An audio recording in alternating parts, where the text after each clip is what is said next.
Olá, olá! Aqui, Rodrigo Casarim. Está começando a edição 9 do podcast do Página 5. Página 5. Página 5. Seite 5. Page 5. Como vocês já sabem, o Página 5 é também o blog de livros que edito no portal UOL. Estou no Facebook como Página 5, no Instagram como Página.5 e no Twitter como @rodcasarim.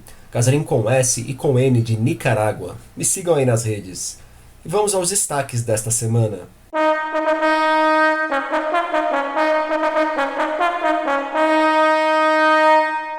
Gramsci em quadrinhos. Novidades de Peter Handke, vencedor do Nobel deste ano. E novidade também de Gertrude Stein. A primeira edição do Conexões Literárias em Porto Alegre. Infantis de Marina Colasanti e Gabriela Mistral nos lançamentos. E uma HQ sobre a Guerra da Síria e o Kurdistão na dica de leitura.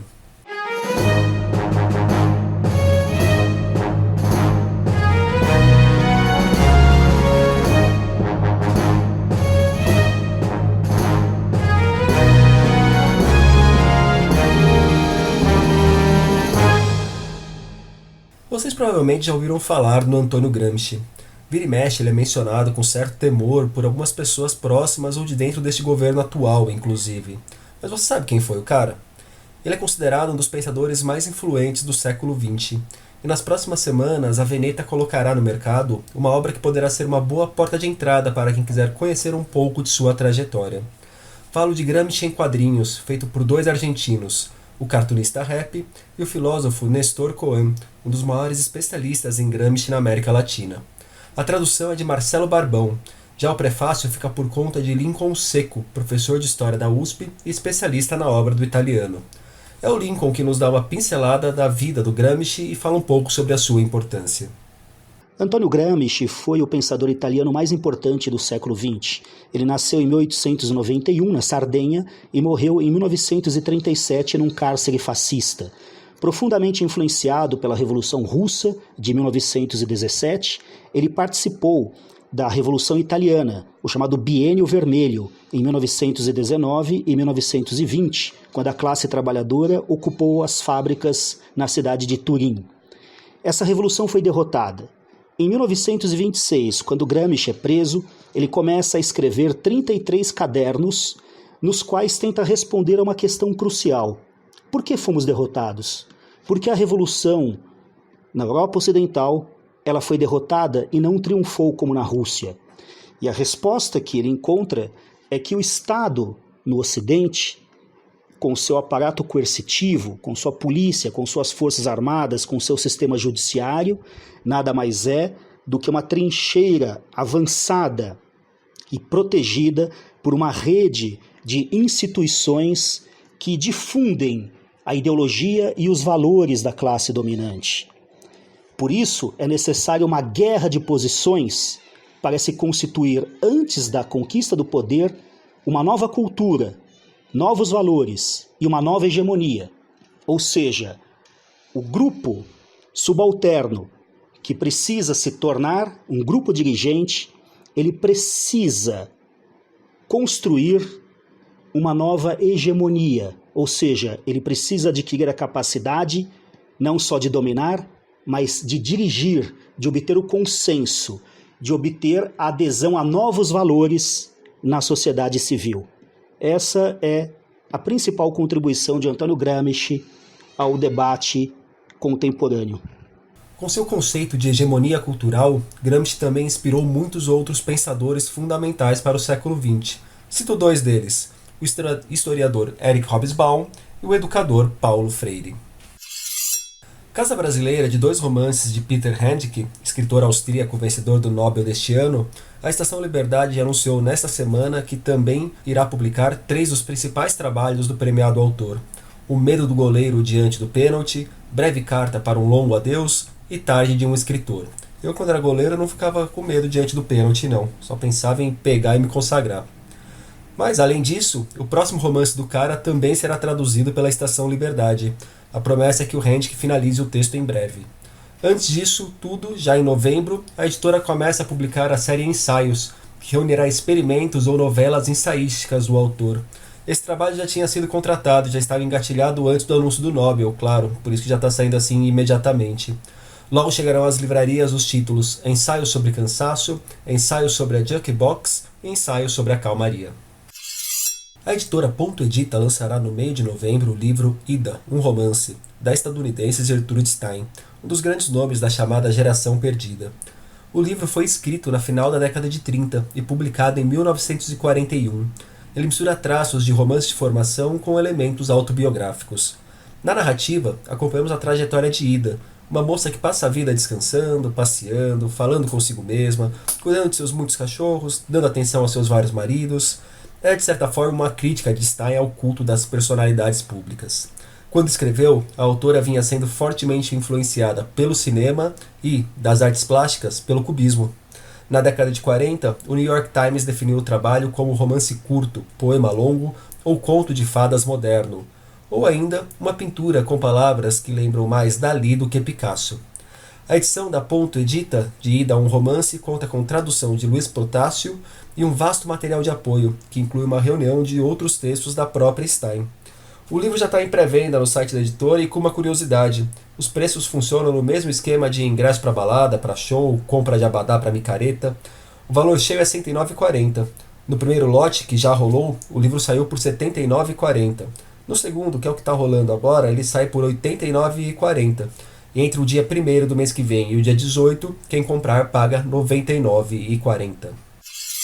Tem evento nascendo em Porto Alegre. Falo da primeira edição do Conexões Literárias, que reunirá atores, grafiteiros, músicos e slammers do Rio Grande do Sul, São Paulo, Rio de Janeiro e Bahia. O encontro acontecerá nesse domingo, dia 20 de outubro, entre as 13 e as 21 horas, na quadra da Escola de Samba Estado Maior da Restinga, no bairro da Restinga, no extremo sul da capital gaúcha. A entrada é na faixa. Dentre os convidados estão os escritores Kuma França, José Faleiro e Mariana Félix. Com foco na literatura oral com capacidade de transformação social feita por jovens de diversas periferias do país, o Conexões Literárias receberá ainda a terceira final gaúcha de Slam 2019. Ela vai selecionar os representantes do Rio Grande do Sul na final do Brasileirão de Slam, que, por sua vez, selecionará quem vai nos representar na Copa do Mundo de Slam que rola no ano que vem. A programação completa e outras informações estão no link que deixarei para vocês.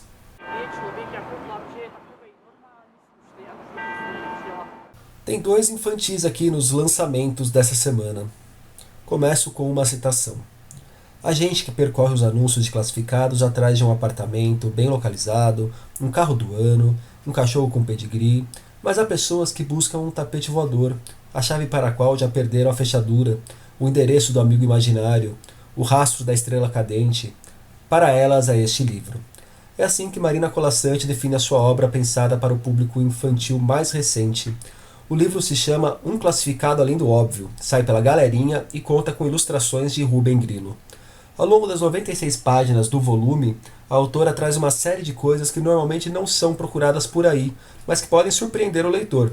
Tem bicicleta brigando com o pedal, tem caveira sorridente revelando seu segredo, tem calças que não se entendem.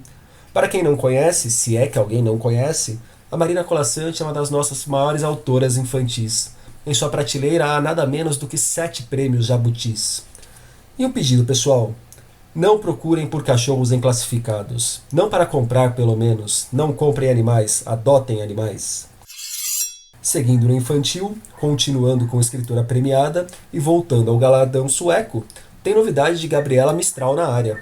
A chilena foi a primeira cabeça pensante da América do Sul a vencer o Nobel de Literatura, isso lá em 1945.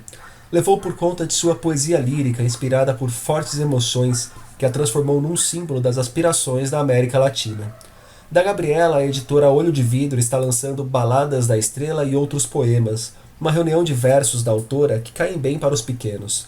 Léo Cunha, o organizador e tradutor do volume, nos contou como funcionou o trabalho. Organizar o livro Balada da Estrela e outros poemas foi um desafio muito grande e ao mesmo tempo irresistível.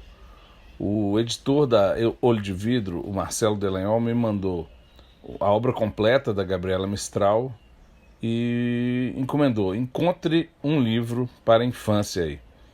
Esse foi o desafio.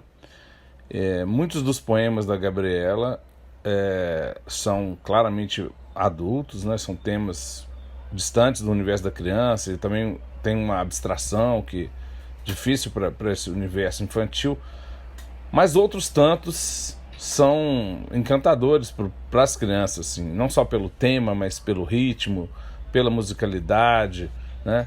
Então eu fui pescando ali dentro daquela obra tão vasta, os poemas que eu achei que eram né, seriam interessantes para esse público infantil, e também que me parecia que daria uma tradução rica, né? Porque às vezes um poema é quase intraduzível, dependendo dos jogos de palavra, né? Dependendo do tipo de ligação muito próxima da língua original. Então fui selecionando esses poemas, cheguei inicialmente a uns 30, depois passei para 20, mostrei para o Marcelo e acabamos retirando um, ficamos com 19, o que deu um livro bastante arejado, né, com ilustrações amplas, mas também espaço para o texto respirar, né, não é um livro apertadinho, todo cheio de imagens e textos trombando, pelo contrário, né, as imagens e os textos dialogam, mas também dão liberdade um para o outro. E foi um desafio, né, porque o tradutor de poesia tem que lidar com vários elementos ao mesmo tempo, né? Com o sentido do texto, os sentidos tanto evidentes quanto, né, subterrâneos, vamos dizer, mas também com o ritmo, com a métrica, com a rima. Às vezes você acerta um elemento, interfere no outro, acerta o outro, interfere no primeiro. Então foi esse jogo aí muito gostoso, mas que eu fiz com grande prazer. As ilustrações de Baladas da Estrela e outros poemas são de Leonor Pérez. Quer ouvir um poema? Então vamos de A Palhinha. Deixa eu pegar o livro aqui.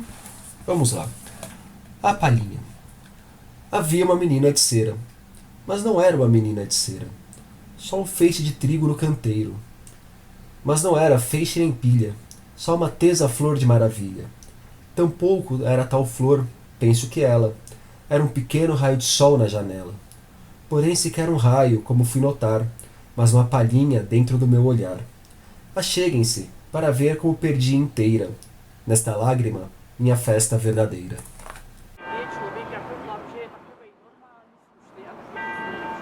Bora para a dica de leitura. Há poucos dias, Donald Trump anunciou a retirada do exército dos Estados Unidos do norte da Síria, deixando os curdos na mão. Os curdos foram fundamentais para o enfraquecimento do Daesh, o auto-intitulado Estado Islâmico, vencendo algumas das batalhas mais importantes contra o grupo. Apesar do Kurdistão já ser uma realidade, os curdos são também o maior povo sem uma nação oficial no mundo. Estão espalhados por regiões da Síria, do Iraque e da Turquia, e há tempos que os turcos perseguem os curdos. Com a retirada dos Estados Unidos da Síria, imediatamente os ataques dos turcos contra os curdos voltaram a acontecer. Para quem quiser saber mais sobre a importância dos curdos na nossa história recente, uma dica é a graphic novel Kobane Calling, do Zero Calcari.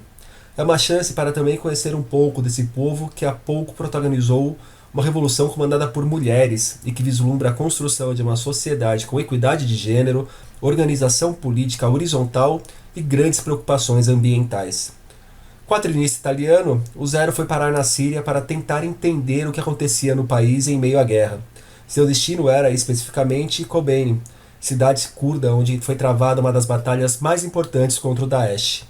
Na narrativa, Zero Calcari manda bem ao misturar momentos dramáticos inerentes ao conflito com uma boa humanização dos personagens secundários. Muitos deles são apresentados com uma complexidade admirável, fugindo de caricaturas que costumam acompanhar combatentes. Com o quadrinista colado aos curdos, há ainda importantes contextualizações históricas e generosas doses de humor. Sim, humor. Mas calma, não é que ele fique tirando sarro daqueles que estão em guerra, mas o Zero adora se fazer de motivo de chacota, adora rir das próprias lambanças e ignorâncias. E são muitas. E nesta semana, no Página 5, nós tivemos comentário de Do Rock ao Clássico, livro de crônicas musicais de Arthur da Pieve. Resenha de prólogo, ato, epílogo, o livro de memórias da atriz Fernanda Montenegro. Eu também selecionei alguns bons trechos da obra, confiram lá. E a história do artista Cândido Lopes, um dos grandes retratistas da Guerra do Paraguai, a partir da A Mão do Pintor, HQ de Maria Luque.